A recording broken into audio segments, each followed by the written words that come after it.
fica um grande ponto de interrogação se foi cumprido com qualidade ou não. Porque aquela questão velha, né, gente? Como é que eu digo se foi cumprido com qualidade ou não se eu não tiver parâmetros de referência? O que é qualidade? As pessoas têm uma visão, às vezes, pessoal, individual do que ela acha que é qualidade a respeito de uma prestação de serviço. Só para dar um exemplo no dia a dia, e eu quero confirmar a tese que eu tenho de que tudo dá para fazer um SLA. Você, quando pega um táxi, o que é qualidade num serviço de táxi? A meu ver, o carro tem que ser seguro, né? Ou seja, a pessoa está com a manutenção em dia, o motorista. 2, o motorista saber dirigir, com toda certeza. 3, ele escolher a melhor rota e realizá-la no menor tempo possível. Com segurança, não adianta sair voando e você chegar do outro lado coração na boca. Você acha que ele poderia parar ou não para abastecer o carro com o taxímetro correndo? Ou isso daí já afeta a qualidade? E se ele se perder? Na hora que está chegando no lugar ele se perde, tem que dar a volta em 4 quarteirão. Se não for considerado padrão de qualidade, que isso afeta, você pode dar abatimento no preço. Na hora, no final da corrida que ele diz... pode deixar, tira R$1 aí porque eu me perdi não sei o que, ele não está fazendo nada mais do que executando um SLA, em que ele gera uma multa por descumprimento do padrão de qualidade estabelecido. Vamos pensar o SLA do restaurante. Quando você vai comer num restaurante, qual que seria um acordo de nível de serviço de qualidade? Eu acho que a comida tem que vir gostosa e quente, e que o garçom tem que te atender em quanto tempo? Você vai ficar fazendo assim, o garçom não olha, né?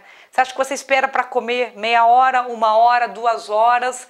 Então, quase tudo, se tivesse claro o SLA, fica mais fácil no final dizer, eu não vou pagar, minha comida demorou 2 horas, veio fria, né? Então, o SLA ele permite esse equilíbrio.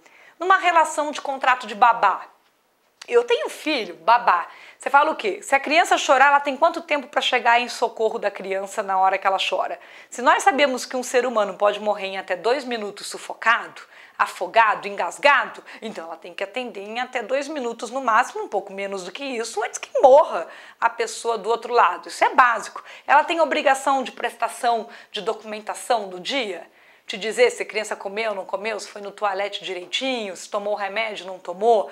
Você acha que ela pode ficar o dia inteiro falando no celular? Ou isso prejudica a qualidade do trabalho dentro daquela casa, cuidando daquela criança? Então, se a gente deixasse essas coisas todas claras, teríamos muito melhor relações, porque os contratos ajudam a diminuir o conflito entre as partes. Nós não fazemos SLA para tudo, mas poderíamos fazer.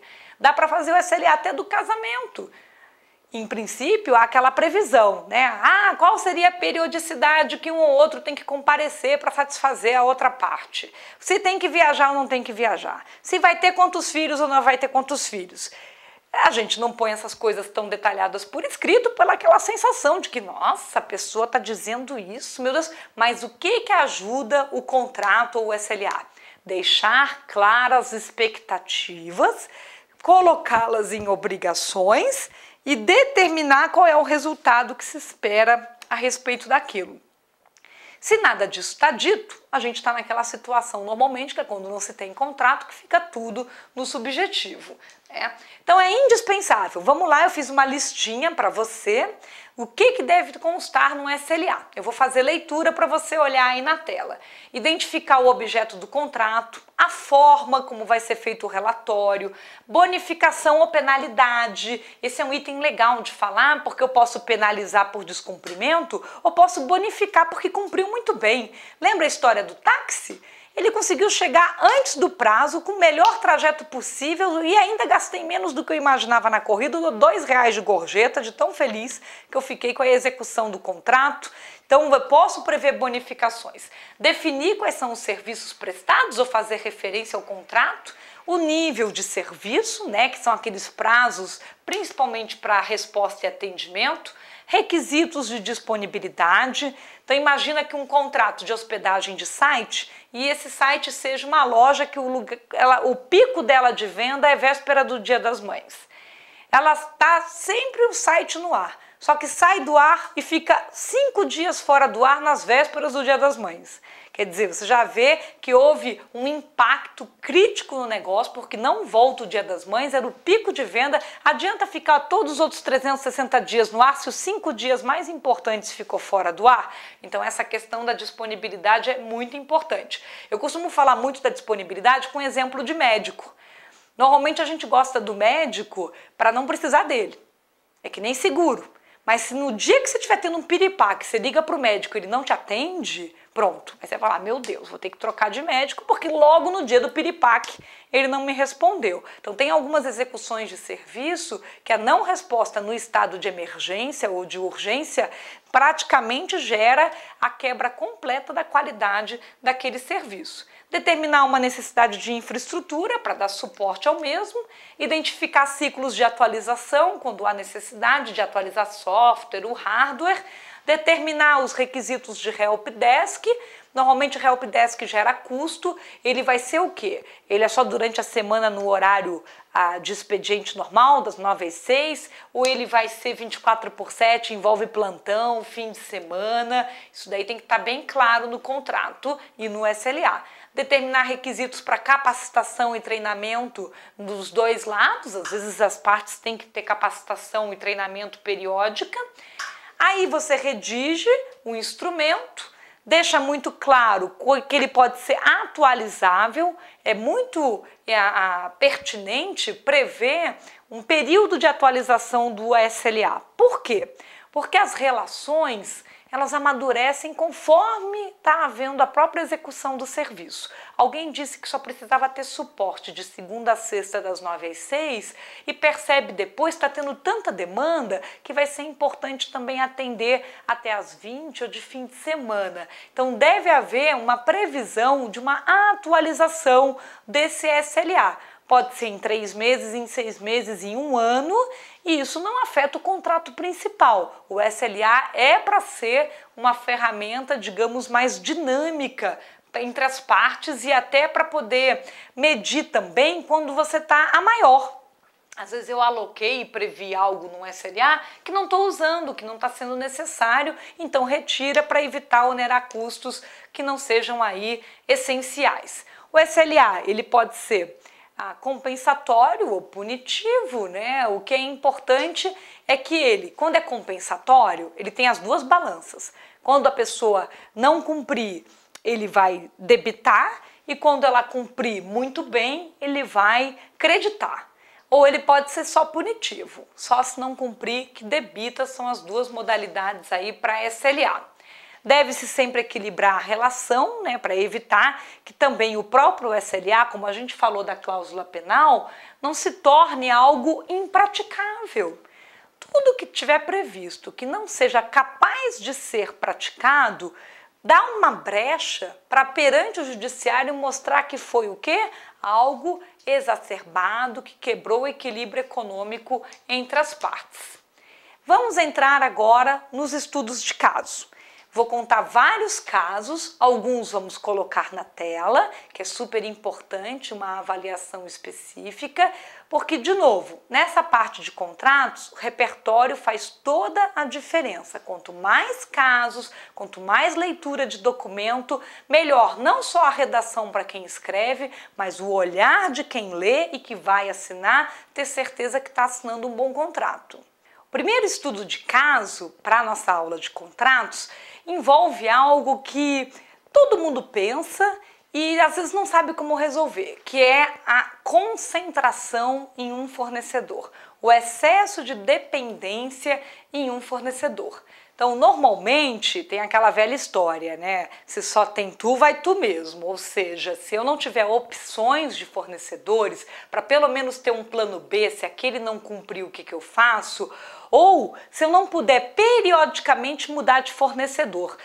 É claro que está sempre com o mesmo fornecedor, reduz aquele custo de mudança de aprendizado. Poxa, ele já sabe como é que eu gosto, como é que eu quero e etc. Mas aumenta a sua dependência nele. Então tem situações que às vezes a cada 2 anos, a cada 5 anos é saudável mudar de fornecedor, até porque um novo fornecedor vai querer impressionar, um novo fornecedor pode achar um erro, uma vulnerabilidade praticada pelo anterior. Isso serve para várias coisas no lado das contratações. Então, lembre sempre, num negócio, o quão dependente você vai ficar daquele fornecedor, se é saudável eternizá-lo, ou seja, sempre ser ele, ou se é interessante de vez em quando fazer uma mudança. Pode até ser que você faça uma tomada de preço a mercado e avise o fornecedor, olha, esse ano eu vou querer ver se eu continuo com você ou se eu vou ser atendido por outro. E isso ajuda a dar aquela renovada, aquela vontade, quase como se estivesse zerando a relação, vamos aquecer tudo de novo. Então, essa reciclagem executada completa, ou pelo menos parcial, que é a intenção de vez em quando dar uma olhada no fornecedor, é importante para a prevenção desse risco aí, desse primeiro estudo de caso da dependência e da concentração. Segundo estudo de caso, que está aí na tela para você, é sobre questões de contratos de armazenagem, storage. O storage, a armazenagem, cresceu de importância, vivemos a era da informação.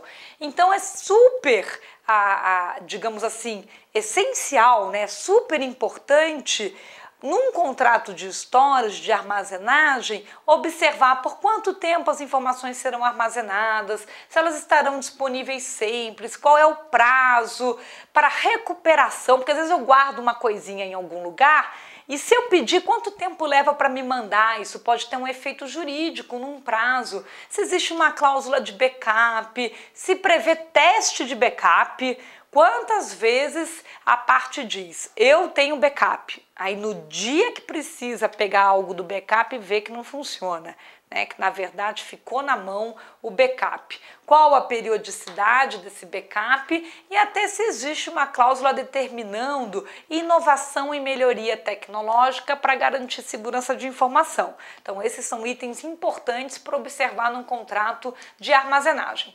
E o contrato de manutenção? Vamos falar um pouquinho do contrato de manutenção. A primeira coisa a observar é se é manutenção pura ou se vai envolver atualização. Existe um formato de contrato de manutenção que envolve atualizações e melhorias. Então tem manutenção que é só olhar e deixar do jeito que está. Tem manutenção que é olhar e, se possível, atualizar ou melhorar, porque já existe algo novo, ainda mais em contratos de longa duração. Então, se não está escrito nada, normalmente é manutenção pura, não envolve atualização e melhoria. Então já fica de olho nisso daí para ver o que está colocado. Qual o tipo de manutenção? Corretiva, preventiva, evolutiva. Se for manutenção de equipamento, ela contempla ou não reposição de peça. Se a reposição de peça vai envolver pagamento ou não. Qual o prazo para atender a um chamado e se tem SLA. E se envolve uma resposta presencial, mandar uma equipe no local, ou se é só remoto que é feita a manutenção. Então esses são os principais itens para verificação de contrato de manutenção. O restante é padrão. Quem são as partes, qual é o preço, qual é o prazo, mas esses são os específicos, que é comum às vezes não estar. Eu estou nesses estudos de caso tentando mostrar para você o que olhar para achar o que não foi escrito. Que talvez seja mais difícil do que simplesmente ler o que está escrito e às vezes ficar trocando palavrinha 6 por meia dúzia. O achar o que não foi previsto tem uma relevância maior. O outro estudo de caso é com relação ao software as a service, o cloud computing, porque são contratos novos.